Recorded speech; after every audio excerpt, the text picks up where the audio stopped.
প্রায় অর্ধশত পাত্রী দেখার পর অবশেষে বউ খুঁজে পেলেন দুই ভাই। নানান জল্পনা কল্পনার অবসান ঘটিয়ে বিয়েও করেছেন একই দিনে। আপনার নিকট বিবাহের প্রস্তাব দিলাম। আলহামদুলিল্লাহ। বহু বছর অনেক পাত্রী দেখার পরও নানা জটিলতায় আটকে যাচ্ছিল বড় ভাই তোফাজ্জল হোসেন তপুর বিয়ে।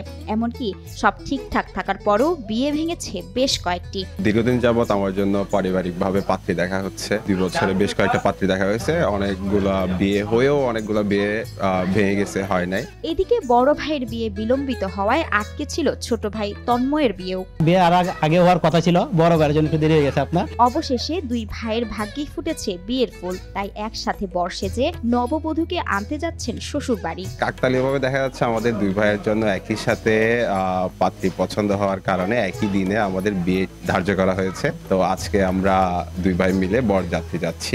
অনেক চেষ্টার পরে দুই ভাই একসাথে করা, সবাই আনন্দিত।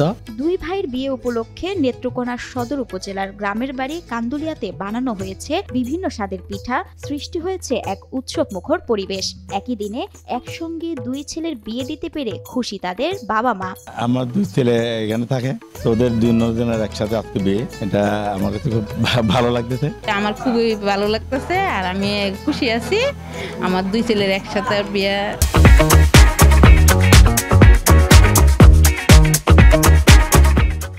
অর্ধশত পাত্রী দেখার পর দুই ভাগ্নেদের জন্য একসাথে পাত্রী খুঁজতে গিয়ে নানা রকম মজার ও কষ্টকর অভিজ্ঞতার সম্মুখীন হয়েছে বলে জানান বরদের মামা ইয়ার হোসেন। বিভিন্ন জায়গা 50, 60, 70টার মতো মেয়ে দেখিয়েছি, কিন্তু দেখা গেছে যে কোনো সাইড দেয়া বা ত্রুটি বিচ্যুতির কারণে হয় নাই।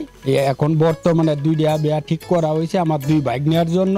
একসঙ্গে দুই ভাইয়ের বিয়েকে ঘিরে বাড়িতে সৃষ্টি হয়েছে আনন্দঘন পরিবেশ। আত্মীয় স্বজন ও এলাকাবাসী তাদের বিয়ে নিয়ে বেশ আনন্দিত ও কৌতূহলী। আমার দুই চাচার বিয়ে একসাথে বউ আনতে যাব, আমি অনেক খুশি। তার বড় ভাইয়ের জন্য একটু বিলম্ব হয়েছে, দুই ভাই একসাথে বিবাহ করতে পারতেছে, এটি অনেক আনন্দের বিষয়, আমরা খুব খুশি।